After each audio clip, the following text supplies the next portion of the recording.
Okay, so I'm back live because I did go ahead and add my two rounds to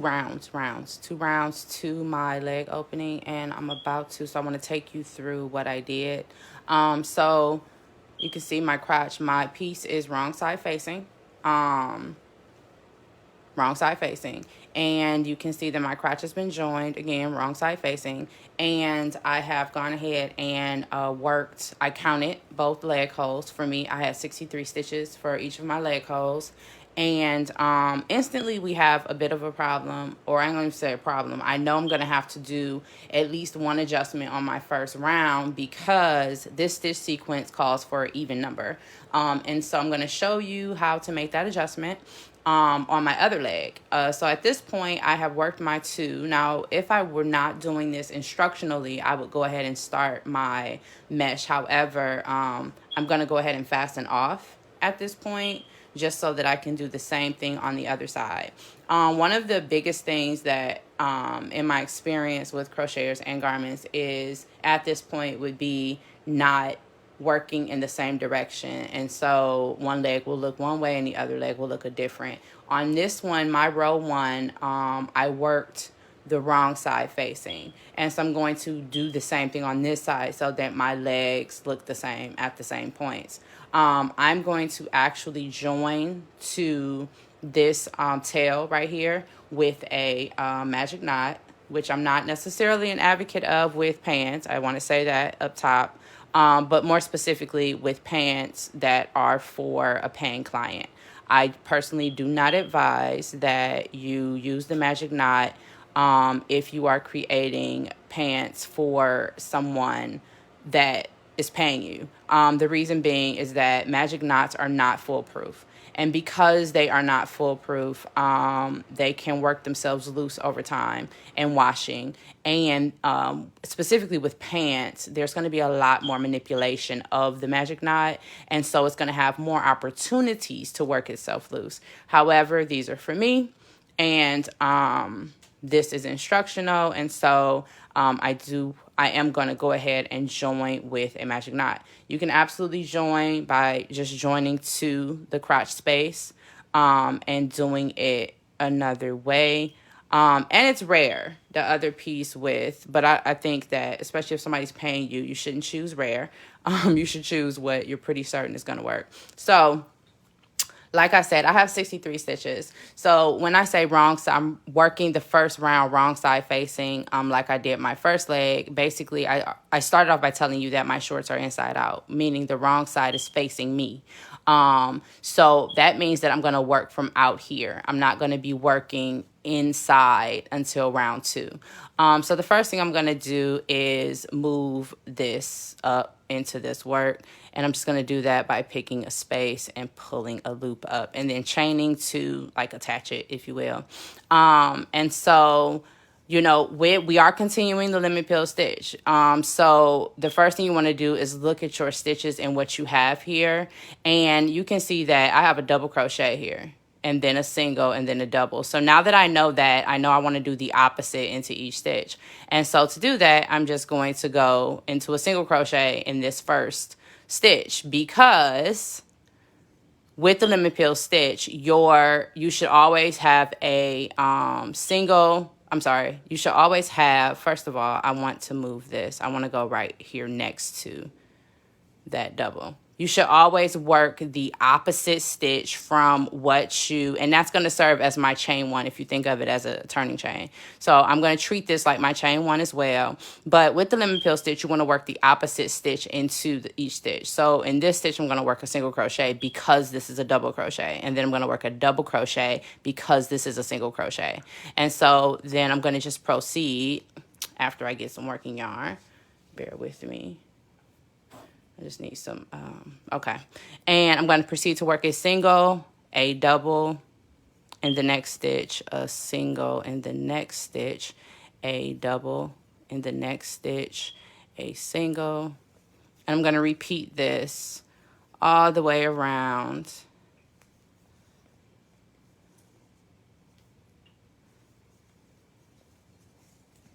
Give me a second. I want to adjust my camera so that I'm more comfortable working these on camera. Okay. well, it's better on my back. So I'm going to continue working the lemon peel stitch, single, double, single,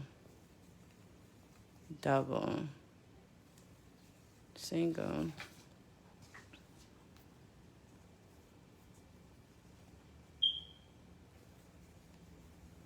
double, single, double, single, double, single, double, single, double, single, double, single, double, single, double, single.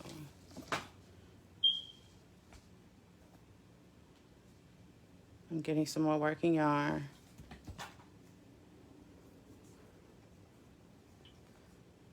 Double, single, double,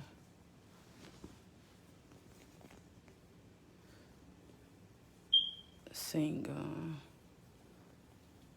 double, single, double, single, double, single, double, single, double, single, double, single, double, single, double, single, double, single, double, single, double, single, double, single, double, single, double, single, double. Okay, so hold on. So here you can see where we are. I just ended with a double, and now I want to show you how many stitches that I've worked so far. And then I'm going to show you how you adjust to make sure that you end up with an even number of stitches and you end on the stitch you're supposed to. So I told you that I started off at 63. I can tell you that this leg, because I counted, is 64 at this point. So I just want to start off by showing you 1, 2, 3, 4, 5, 6, 7, 8, 9, 10, 11, 12, 13, 14, 15, 16, 17, 18, 19, 20, 21, 22, 23, 24, 25, 26, 27, 28, 29, 30, 31, 32, 33, 34, 35, 36, 37, 38, 39, 44, 1, 42, 43, 44, 45, 46, 47, 48, 49, 50, 51, 52, 53, 54, 55, 56, 57, 58, 59, 60, 61, 62. 62, right? So basically the last stitch, if I were not adjusting, would be a single crochet into this stitch, into this space. However, because we need for this stitch sequence to end like it's supposed to, the stitch sequence is single in one stitch, double in the next, but it goes in that order. It's single, double. It's not double, single. And because of that, I am going to actually work a single and a double into this final space. Is that an increase? Yes, it is. However, this is a necessary increase. And so, yes, we are going to do this increase. And what that did was it ensured that we are slip stitching to the top of a single crochet. It also ensured that when we start our next round after we turn our work, because this is an alternating round, because we want to continue to mirror working in rows. And the only way to do that when you go from working in rows to working in the round is to do alternating rounds. It also serves the added benefit of keeping your seam straight. So we will be working alternating rounds for the remainder of this project. So we're going to slip stitch to the top of the beginning, the first single crochet we made. We're going to chain one and turn our work. And then we're just going to, so here's your double crochet. This is going to be your first stitch. Make sure you aren't working into this space when you do alternating rounds, especially when you're working in the round, you tend to work into this space. We are not working in the round, but working in alternating rounds, which is different. We are going to work into this double crochet and then a double into this single crochet. So this is where we're going to start our stitch sequence for this second round of our leg. This, for those who are going to do the shorts option, offering to their clients, this is going to be the last round that you're going to work. Unless, of course, you want the shorts to be longer. But these 2 rounds, I strongly recommend you do regardless. My little cone is getting naked. You can start seeing my cardboard through it.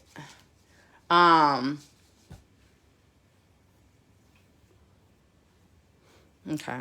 So I just pulled some additional working yarn. I'm going to continue working around, following the same sequence. This is a single, so I know I'm working a double.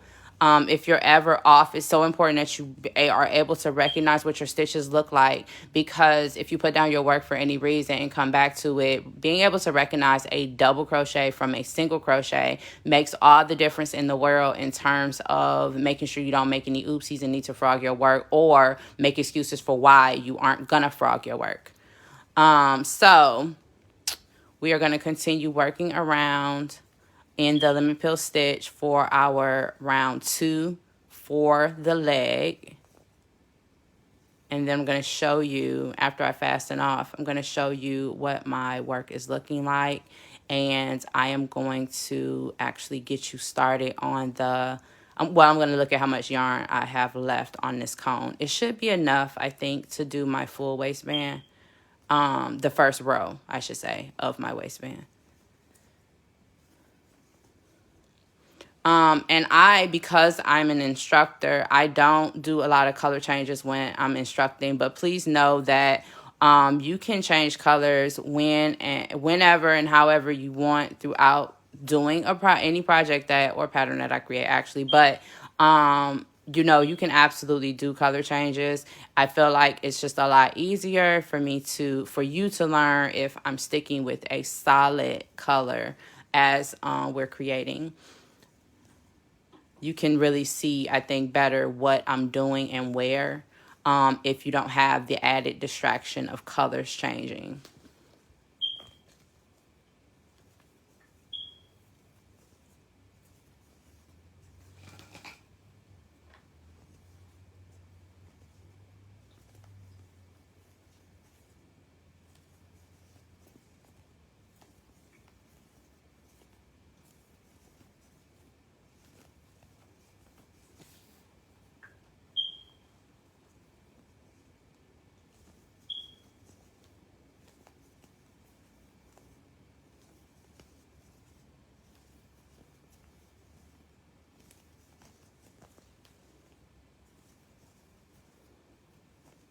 And we are coming back around to the beginning of this round.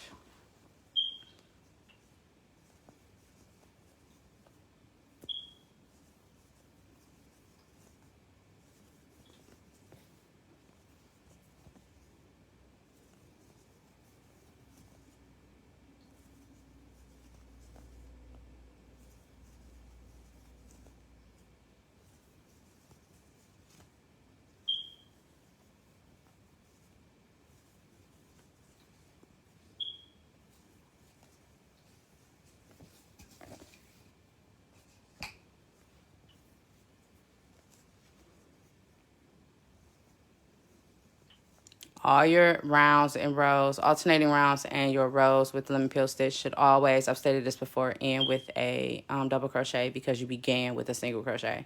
So I just worked my last double crochet. I'm going to slip stitch to the top of the first stitch of that round, which is a single crochet. That's done. Chain one, and I'm going to fasten off.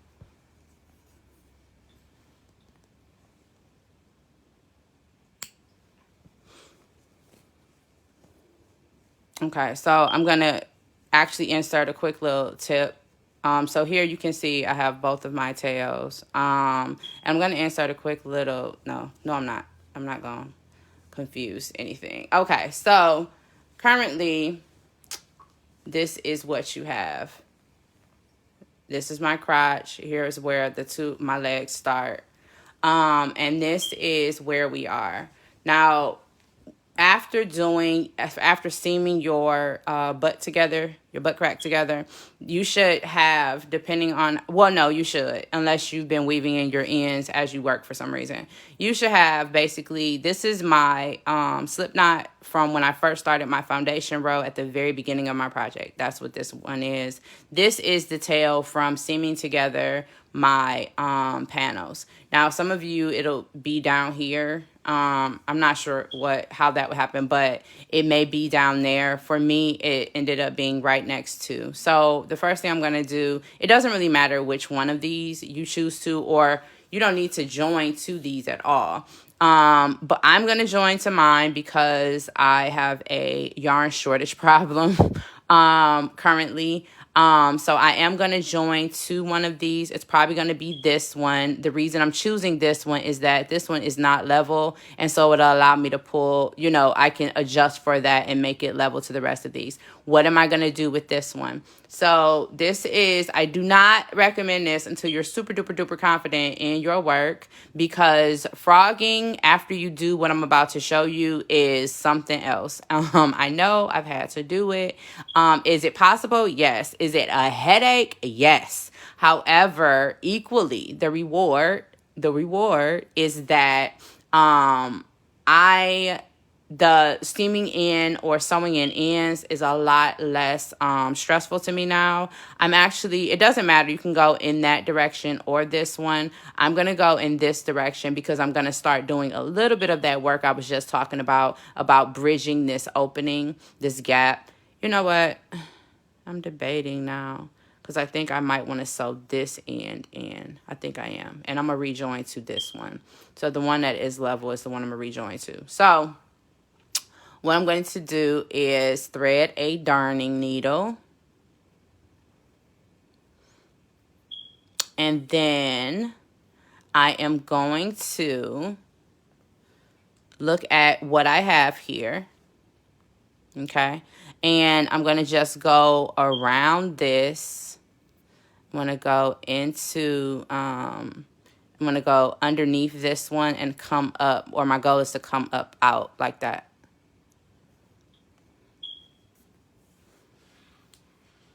Okay, now from there, what I'm going to do is look at the top of my stitches so I can see the V's, right?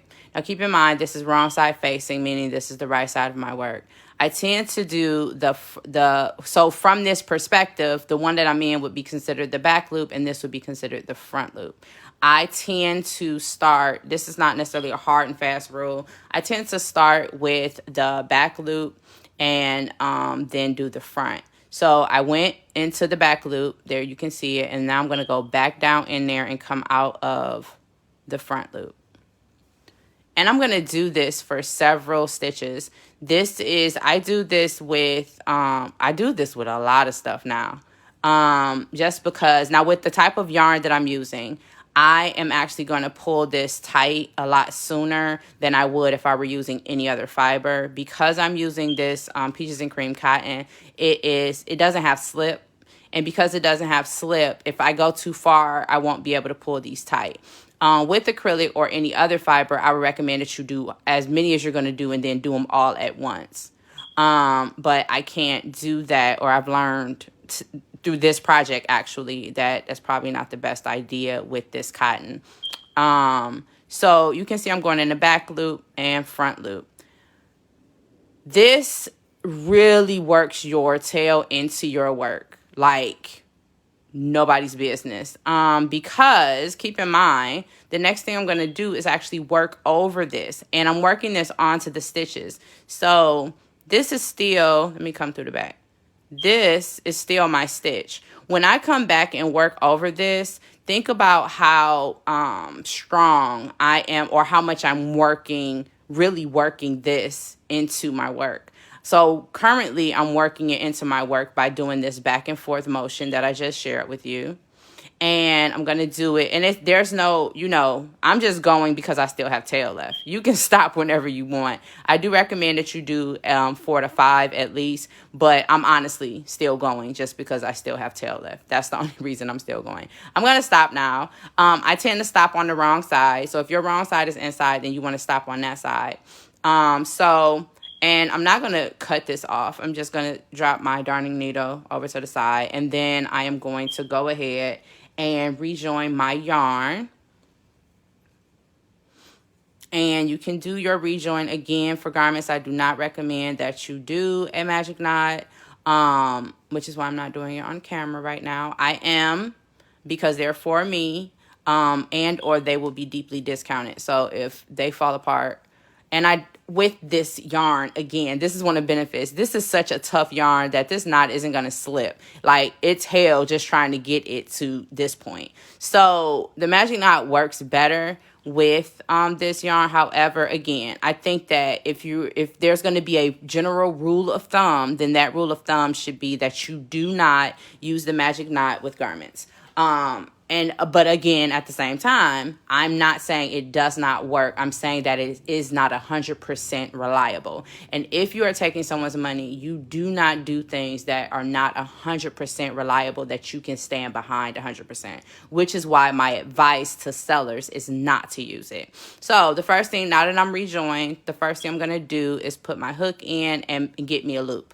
And so I'm just going to put my hook in anywhere, pull that loop up, and then I'm going to chain 1, 2. I'm not going to do that. I don't like that. I need to get up under. Okay. I'm going to chain 1 to lock that on. And then I am actually going to look at what my stitch pattern is so I can get a feel for how I need to start.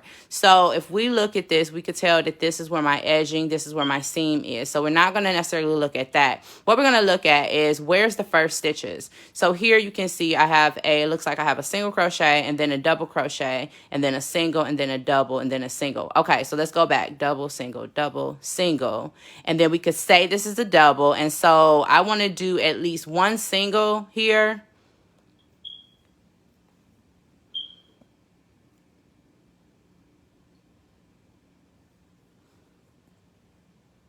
and then I want to do a double here, single, double, single, yeah, a double here. And then I should be on track. So that's going to be a single, and then a double,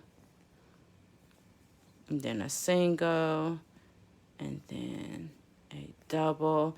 And what we are looking for, what you want to make certain of, is that you're working a single in the double and a double in the single. So this is a single stitch from my foundation row. And then this is a double. And so I'm going to work a single into it, and then another double into the single.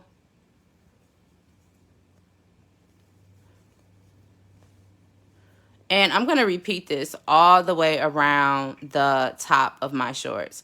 And again, this is your foundation row. So it looks a bit different. But you are basically gonna work. So we did the foundation row and worked in this direction. We are rejoining and working on the other side of our foundation row, but we're working up in that direction.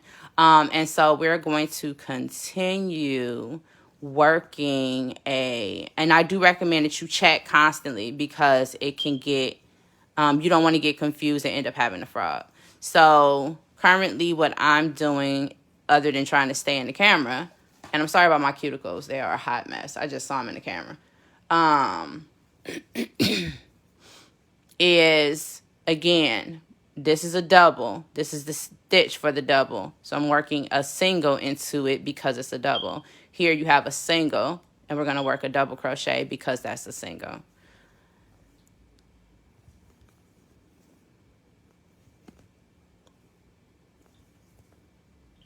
And you're going to continue to work this all the way around until you come back to this point, making sure that you end with a double crochet because you started with a single. So with the alternating rounds of a lemon peel stitch, you need to make sure that you're always doing the opposite. Everywhere pretty much is the opposite. And then the only other thing right now that I need to show you is how to decrease on your waistband. Single, double, single, double. And more specifically with the lemon peel stitch. So with the lemon peel stitch, you want to work all of your decreases using the single crochet, in my opinion.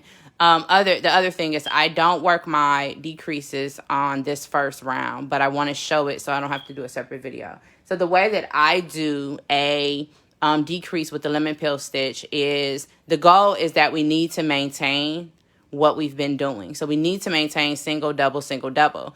Now, keep in mind, so this would be a single, this would be a double, this would be a single. So what I do is it's always on a single crochet stitch, and I basically single crochet 3 together. And a single crochet 3 together is just inserting your hook, yarn over, pull up a loop, insert your hook into the next stitch, yarn over, pull up a loop, insert your hook into the next stitch, yarn over, pull up a loop, yarn over, and pull through the 4 loops that you have collected on your hook. Now, keep in mind, again, so the next stitch is a double crochet. Now look at what I did. I brought together those 3 stitches, and I needed to do 3 because I need to make sure that I'm not disrupting my stitch sequence. The stitch pattern is a single crochet and then a double crochet. If you do not mind that, then you will mess up your stitch pattern, stitch sequence, and what'll happen is you'll end up working double crochets into double crochets, and that's what we don't want. So once I complete this first foundation lemon peel round onto the top of my shorts, then on the second round, after I have chained 1 and turned my work, on my second round, I'm going to work decreases. I don't really believe in random, so I'm using this word with a grain of salt, but I'm randomly going to place decreases around the second round. After the random round of decreasing, there needs to be a bit more planning. What do I mean by that? I mean that after you complete your first round, you want to, hold on. I don't know why I pulled all that up. Hold on. You want to lay your shorts out in front of you. And you want to look at where your crotch is. And there are going to be 2 points. And I shared this with you guys before. I think I was wearing some with the Graphed Out joggers though. There are 2 points you want to really focus on. One of them is determined by the crotch, and the other is just in the center of the back. So you want to focus decreasing around here, and you want to focus on decreasing at, let me see if I can get the camera to show you most of my shorts. Let's see. Okay, so here is your crotch, right? You want your other decreasing to kind of be right in here. So not in the center, like just left of center and right of center, because your crotch is in the center, of course. And then as you go up, even if you like ladies, if you try to ladies pants, you see how this folds automatically. So what you're trying to do is shrink this hump to be to fit your body better. Now this is tricky. It's tricky because we start off with a measurement that requires you to wiggle your shorts on, and that's good. But after you do that, when you're decreasing up in the waist part, you're actually moving up the body. So that's the part to remember. If you stand before a mirror naked or with scantily clad, then you will see that the shaping of our bodies actually goes through a lot. Between the widest point of our hip and up to our underbust, our bodies actually go through several different shape changes, circumference changes. So what our goal ultimately here is to increase the height of our garment, right? But we also want to bring in some shaping to the garment itself.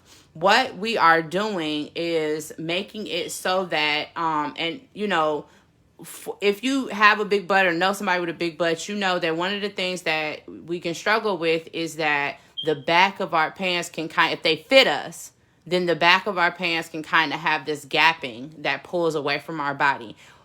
Your decreases and where you place them is going to determine whether or not you have that. Is that insurmountable? No. If you end up with that, you can absolutely make a drawstring. You can go back in and do intentional slip stitching for a particular area. There are ways to remedy it, but I think it's important for me to share with you how to mitigate the need to remedy it. And so that's my goal here. Look at that. I don't like that. That's my goal here. In terms of what I'm explaining to you. So again, you can work your rounds, your alternating rounds to the top of your shorts, and you can work up as far as you want. I do not recommend that you are not, let me say this. You are not decreasing to the width of the waist. Your decreasing should never, ever, ever go below the width of your upper hip. That is, and that's yes, your measure at the top of, if you plan on fitting them, let me put it that way. If you plan on fitting your finished piece, the width or the circumference of this upper part that we're working into should never go below the measurement, the circumference of your high hip. So for me, that would be 34. The difference between my high hip and my low hip is 4 to 5 inches. So for me, I cannot, and let's see, what I will do is lay my shorts flat in front of me and measure straight across, divide the circumference of my high hip, and make sure that this width across here does not go below 17 inches. 17 times 17 is 34. So that is how I keep an eye on ensuring that I am not decreasing too much as I continue to work, add length to my shorts going up my body. And when I say going up, I mean you're going up towards your bust. Okay, so what you don't want to do is inadvertently take a garment that fits you and then make it not fit you. And I see this happens a lot in crochet world. I've seen people like, it used to fit. It's because they do not understand the changes in the shaping of the body. Now, let me just, as a last little note, say that one of the things you can do, if you are so inclined, is leave the back open and make make a space like a tie-up. And that's completely up to you. It's completely optional. I definitely recommend that you go ahead and finish a full pair of what I'm teaching you before you venture into things like that. But your hands, your hook, your yarn. But I won't, if you have not, let me say this, if you have not completed and shown me your completed version, I will not assist you with that idea. I just want you to have that in your mind. And if you plan on doing it, I want you to think about it as you're completing the first pair. Take notes. If you see places like where you would like to stop, how wide you would like the tied up portion to be. It's like, I call it planning forward. And, even if it never comes to fruition, what it does is it causes you to automatically look at your garments and the potentials of your garments. Because there are a lot of different, design-wise, we really have infinite access to what we can do with things. This is definitely that sort of project. And I definitely want you to walk away from, you know, this space and this money that you have spent here with knowledge and the ability to be able to apply it, not just to what we have gone over here, but to other things as well. And for me, that's added value, and it's incredibly beneficial and incredibly valuable. So I'm almost out. Look at that. So I am coming up to the end of my first round on the top of my shorts. And I am going to do a single here. And then remember, I said to you, it needs to end with a double crochet. Now, you see this space that this is my first single crochet of the round. So from here to here is a space that I need to cover. Now, I could do a double, single, double. I do not want to increase because this is a waistband at all. So what I'm going to do is do a double crochet 2 together to cover the distance between this space that I need to cover.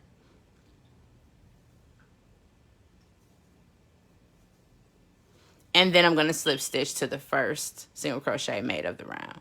And so that's how, well, let's look at the right side.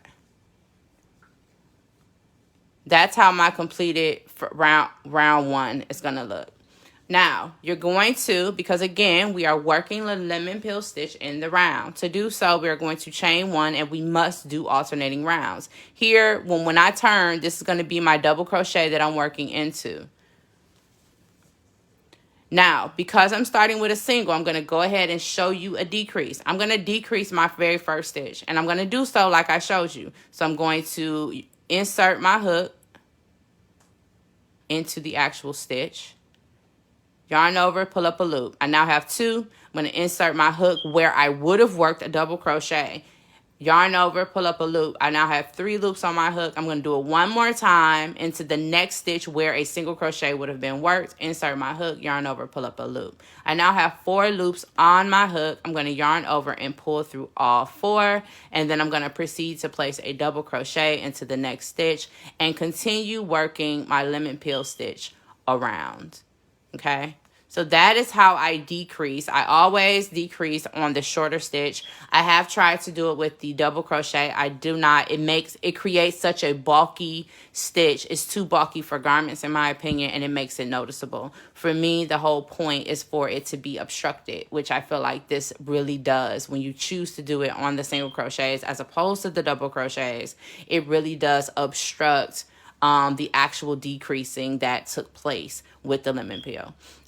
So that is what I'm probably going to add 8 to 10 rounds, alternating rounds to my waistband, strategically placing decreases along them, and always, like I said, checking the width of my, up here, and matching it and making sure I don't go beneath half the circumference of my high hip. So I wanted to have this video so that you can reference it as needed or as desired as you complete. For those of you who are planning on doing shorts as an option or offering to your clientele, I wanted you to have this available for you to take notes for the remainder of your time here with me. I think that's it for now. If there is something else, as you know, I will be back to share it. But for now, I am going to go ahead and complete this second round. Well, I'm going to basically work until I run out of this yarn and I need to grab another cone. I think I have another red cone or a skein. Okay, so I want to thank you for joining me. And I hope this was beneficial. So this series videos is just going to show how to start and end the increase rows, as well as what to look for on the return row to make sure that you are increasing to get this slanted shape properly. So to begin a increase row, you're going to chain 1 and turn. And in the first stitch, because your chain 1 does not count as a stitch, you're going to work a single crochet, double crochet, and single crochet all into that same stitch. So this is how it should work.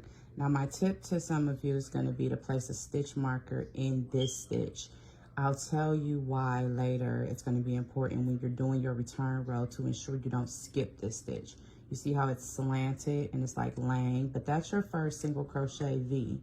If you look at it from this angle, that's your single crochet, that's your double, and that's your second single in that stitch.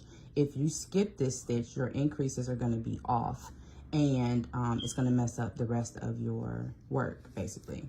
And then you're just gonna resume. So I worked the single crochet, you're gonna resume your lemon peel stitch, which is a double crochet in the next stitch, and then a single crochet into the next stitch. I'm gonna continue this all the way across my panel and return with how we're gonna work into the very last stitch, which you can see it's slanted here, and work our increase into that stitch. Okay, so we are coming up on the end of this row, and what I want to show you, so we have a double. Now, this is how the end of your row is gonna look, and this is where you need to be careful. First of all of your rows for this will always end with a double crochet. So that's your first sign that you have another stitch. But if you just look at this, it can be easy if you're not paying attention to skip this stitch. I want you to make sure that you are absolutely working that last double crochet into the final stitch, okay? And again, like I stated at the beginning of this, if that means on your increase row that you're marking that first stitch, and by first stitch, I mean when you chain one and turn to do your increase row and you work that first single crochet, double crochet, which is going to be your increase sequence, and then another single crochet, stop and place a stitch marker in this first V, because this is the V for your first single crochet, and that will make sure it reminds you to go ahead and work your final double crochet when you return back down. The very last thing I just want to show you real quick is how your work should look. So as you're working, your edge should be increasing as you work down, and this is how each side of your edge should look, okay? So I can't wait to see you guys pictures, and if you have any questions, definitely drop them below, okay? Otherwise, I'll see you soon. Bye.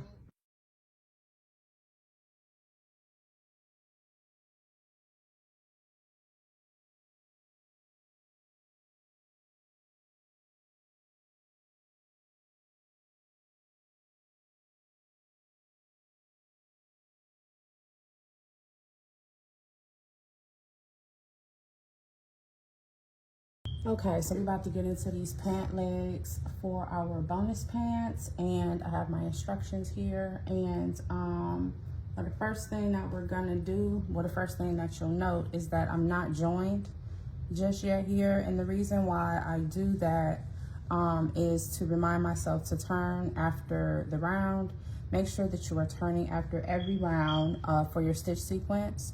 So the first thing we're gonna do is go ahead and slip stitch to the first stitch of the last round to join. And then we are going to, we are going to chain one and turn. And we're gonna single crochet into that first double crochet. So that's gonna be right here. And then we're gonna proceed to chain 5.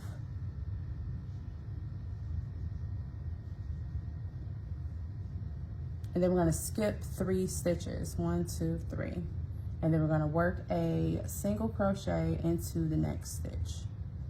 And then we're gonna chain 5, 2, 3, 4, 5, and we're gonna skip 4, 1, 2, 3, 4, and single crochet into the next stitch. Chain 5, 1, 2, 3, 4, 5, and we're going to skip 4, 1, 2, 3, 4, and we're going to single crochet into the next stitch. We're gonna repeat this until we have less than 5 stitches remaining.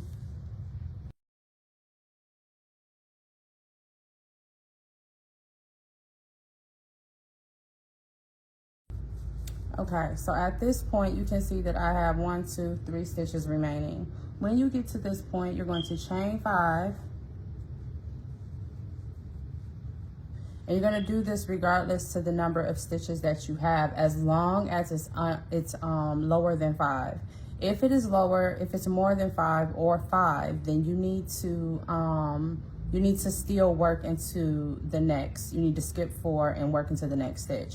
If it is 4, you're going to chain 5 and work a single crochet into the last stitch. If it is 3, you are going to chain 5 and work into the last stitch. So the rule being, as long as it's under 5 stitches, you are going to work a single crochet into the last stitch after chaining 5, and then you're going to slip stitch to the top of the first single crochet you worked in the round. You are then going to, chain 1 and turn.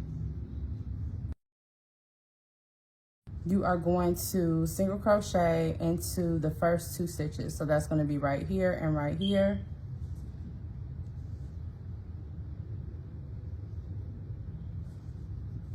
You are going to single crochet into the chain 5 space. You are then going to proceed to chain, in the first 2 chain spaces, single crochet in the first chain space. Then you're going to chain 5 and you're going to single crochet into the next chain space. So that's going to be this space. You're going to chain 5, 2, 3, 4, 5. You're going to single crochet into the next chain space. Chain 5 after I get some yarn.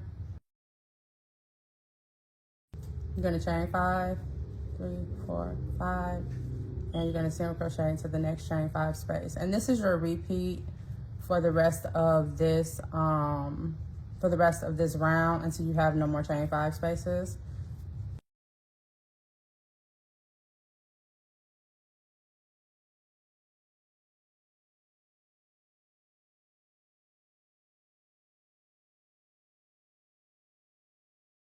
When you're out of chain 5 spaces, what you're going to do is chain 5, and you're going to single crochet into the last single crochet of the round, the last stitch of the round, and then you are going to slip stitch to the first single crochet of the round, of this round, and then you are going to chain 2 and turn. You are going to double crochet into the first stitch.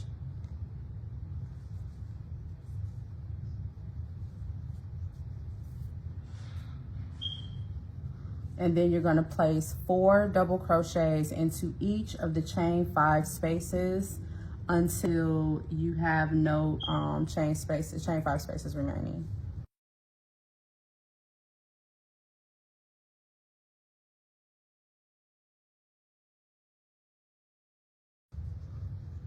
It's going to be here and here, which is the same space. So it's going to look like 3 stitches. You are going to place your double crochet, not here. You're going to place it here and here, because your chain do not count as a stitch at any point in this pattern. Then you're going to slip stitch to the top of the first double crochet, that you worked in the round. You're going to chain 1 and turn. Going to single crochet into the first stitch, single crochet into the first cluster space, which is right here. So cluster space means between the 4 double crochets together are your clusters. So you're going to single crochet in between the first cluster. Then you're going to chain 5, and you're going to single crochet in between the next 2 clusters. This is going to be your repeat all the way around from this point until you get back towards the beginning to this point.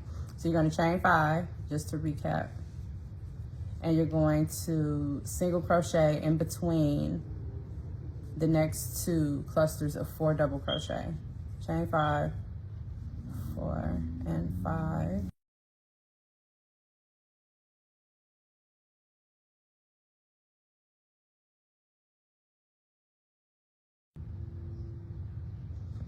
Okay, so that was the last one at my cluster. I kind of jumped the gun a little bit. So when you get to the point where you've worked your last single crochet between the last 2 clusters, and just a quick note, so it's going to be your last cluster of 4, and then it's going to be the first 2 and last 2 stitches of the previous round. When you get to that point, you're going to single crochet into the last stitch of the round, and you're going to slip stitch to the first single crochet you made of the round, and then you're going to chain 1, turn, and repeat round 2. So just as a quick recap of what we have done up to this point to produce this leg, we did our initial round. So our initial round was adjusted. It was adjusted in that the first and last, a bit of an increase was made.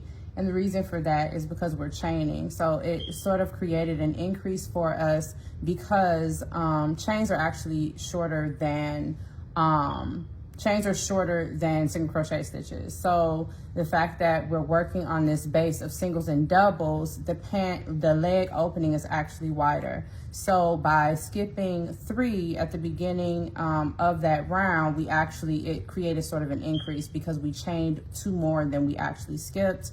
And at the end, the reason why you have special instructions, as long as it's below, you have special instructions regarding how to end the round is for the same reason, to make sure that you are not shrinking this opening anymore. The function of these pants are supposed to be kind of form fitted to the leg to really show and embellish the stitch sequence that we're creating. And so at that point, you should be able to stretch your pants out and they should come pretty even. So your stitch sequence actually begins on round 2. So the round 2 was that second round where we chained 5 and single crocheted into the chain 5 space beneath. Round 2 of our stitch sequence was working 4 double crochet into each of the chain 5 spaces. And then round 3 of our stitch sequence was to again start the 2 rows of chain 5s that will create our pattern. And so I'm going to now go put this in writing and add it to the video so that you guys can recap it as needed, just the stitch sequence round, because from this point on we are going to repeat round 2 through round 4 until we reach the length we desire for our pants. I wanted to come live real quick just to show you guys where I am. So my panel is done. I measured 10 inches, which is my back VGB. This is the main one that I follow. You should be following all of the measurements on the last post that I made. But the main one, the most important one, is going to be this, the edges. They should measure stretched equal to your BVGB measurement. This area here up and down should not be less than your front, your FVGB. The next instruction I gave you was to start on either end, and I took a picture of this panel by standing on a ladder. But I took a picture of this panel and I put arrows to show you guys. Here you can see where I have my 2 center stitch markers. Quick tip. So what I usually do is if I have something this long and I need to count the stitches, I start off by folding it in half perfectly and I mark the stitches. Then I proceed to count both sides to ensure that they're equal. So on mine, I've already confirmed that they're equal. So like we did with the graphed out joggers, this is going to be very similar. The first thing that we're going to do is move the stitch marker 1 stitch away from where they are. So currently they're right in the center and they're right next to each other. So the first thing I'm going to do is move this stitch marker over 1 and then do the same thing to this one. So I'm going to move this one over 1 in the opposite direction. What that's going to do is give you 4 total stitches that are marked off. 1, 2, 3, and 4. So you're going to leave that. The next thing that we're going to do is go ahead and make these shorts. So I intentionally did not tell you to edge yet because I wanted you to do this portion. It's easier to count your stitches when you don't have edging. The next thing that's going to happen is just like with the graphed out joggers, I'm going to add edging to both sides of my panel, and then I'm going to seam these edges together. And for those of you who have done your graphed out joggers, you know you're going to end up with this sort of shape like this. This part is going to come forward and we're going to join it, and it's going to make shorts. You're going to end up with 2 leg holes and you're going to end up with a crotch. Okay, so once you add your edging, those are going to serve sort of as stitches. You're going to have your edging space and then the first stitch, and you're going to have an edging space on this side and your first stitch. So that's going to equal 4, and that's what you're going to seam to this section here. Then and I'll probably repeat this part later as we begin our legs, but then you want to, after you have 2 distinct leg holes, because you've seamed it all together, what you're going to do is count the number of stitches in each opening. Please make sure that you do count. Do not count one and assume the other is even. We want to absolutely make sure that we are keeping our legs symmetrical. It will be noticeable on your final product if you do not. So those are the next couple steps. I wanted to actually show you, basically demonstrate the last post that I made with the photos. So you are, like I said, the most important measurement is going to be the edge measurements. After you have placed your center stitch markers and follow the instructions I just gave you, then you're going to proceed to add your edging to the edge that you're attached to. You're going to fasten off, rejoin, and work your edging with the same side facing on the other side. And then you are going to go ahead and seam these 2 edges up. After you seam these 2 edges up, you're going to then seam your crotch together by seaming. So it'll be similar to this. And you're going to seam this section to here, and that's going to give you a pair of shorts. So that's really what I wanted to come live for. I didn't want to take a chance of, because I'm about to get back to work.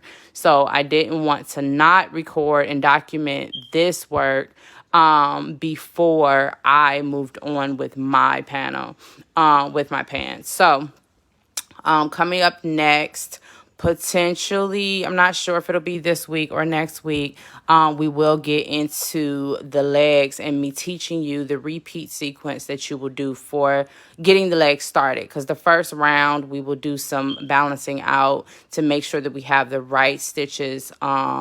I'm just going to get you started. The first round is going to be about making sure you have it evenly spaced and that they'll still fit your thighs. And then after that, it kind of, they'll kind of work themselves in terms of the length that you're looking to reach for your pants, okay?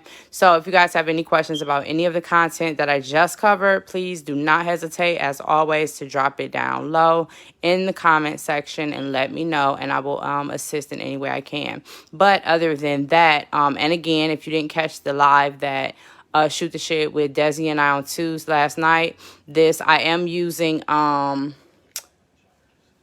Peaches and Cream for these. I'm curious as to how it'll work up. I'm a big advocate of using whatever material that you want. I'm using the cone version. You can see that I finished this wasn't a whole cone, by the way, but you can see that I'm just about done with mine. I may do some color changes on mine. I'm debating if I have enough black and green, I'll probably do red, black, and green pants just because why not? But anywho, that's what I wanted to come live for. I wanted to touch base with you guys, give you your next sets of instructions so that if you are actively completing these with me, you are not slowed down in any way. And I will check in with you guys later. Okay. Peace out.